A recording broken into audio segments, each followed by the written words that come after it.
If the Eagles win the Super Bowl, how will history look at that trade that the Eagles made, getting Saquon Barkley?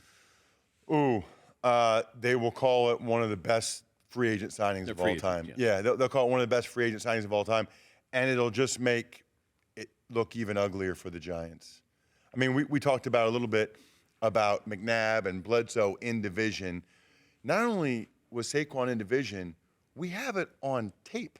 The owner saying to the GM, boy, I'd have a tough time sleeping. He's our best player. He's by far our most popular player. And the owner kept that guy. The owner said, I wouldn't. Can you imagine losing a guy that might be the difference maker, might be offensive player of the year? Dan, I think they offered him 10.5, 11, but they weren't going to go to 12.5 or whatever. If you think about that, the Giants are probably worth $8 billion, right? Over $1.5 million, they let their best and most popular player go to the other team in their division. Don't you think in like just ticket sales and just jerseys, don't you think Saquon almost makes up for that $1.5 million a year? Like that, stuff like that is the stuff I really, really don't understand. I just hope that it revitalized the running back position, because I kept waiting, knew it would happen. I didn't know it would happen like this, but you got Derrick Henry. I mean, you got teams that really, James Cook, they focus on the run. Josh Jacobs, Joe Mixon. Yeah. There's a bunch of guys that got signed, older veteran guys. Yeah. Here's what's crazy, because I wrote about this during the season. You know, like Michael Pittman for the Colts, he's a good player, right? Nice receiver. He makes $24 million a year. He makes double Saquon. He makes 3 times what Derrick Henry makes. So kudos to Howie Roseman and Eric DeCosta and the GMs of the Ravens and the Eagles for saying, wait a minute, this is not right. Like a good game for Michael Pittman is like 6 catches for 88 yards. We're going to give Saquon Barkley the ball one way or the other 20 times a game.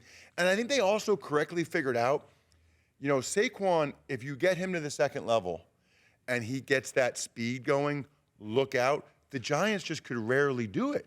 But with the Eagles' offensive line, he gets that space to get up to 22 miles an hour often. And that's why we've had, I can't remember a guy, maybe Chris Johnson from the Titans that one year, but I can't remember a guy with this many 60, 70-yard runs. It just doesn't happen in the NFL. It's great to see you. Always, man. Good to see you guys in person, for sure. Thanks for all your contributions. We appreciate it. You're always there for us. The audience loved you, and you know, do you have the Eagles winning? Do you have to have the Eagles winning? No, I don't. No, I think I don't know how you pick Sirianni and Hurts over Andy Reid and Mahomes in a one-score game. I really don't. I mean, I think the Eagles for them. And you cover the Eagles all season long. I do their preseason games. I do multiple things for the Eagles. But when someone asks for my prediction, I got to go with what I think is the most likely scenario. Wow. Most likely scenario is one-score game. In a one-score game, I'm taking Mahomes and Andy Reid over Hurts and Sirianni. They can do it, but I think the Eagles' best chance is if they just run away from it with Saquon and win like 34-23. Eagles need to somehow either win by 2 scores or be up by 2 scores late, because if it's a one-score game, we've seen that movie over and over and over again.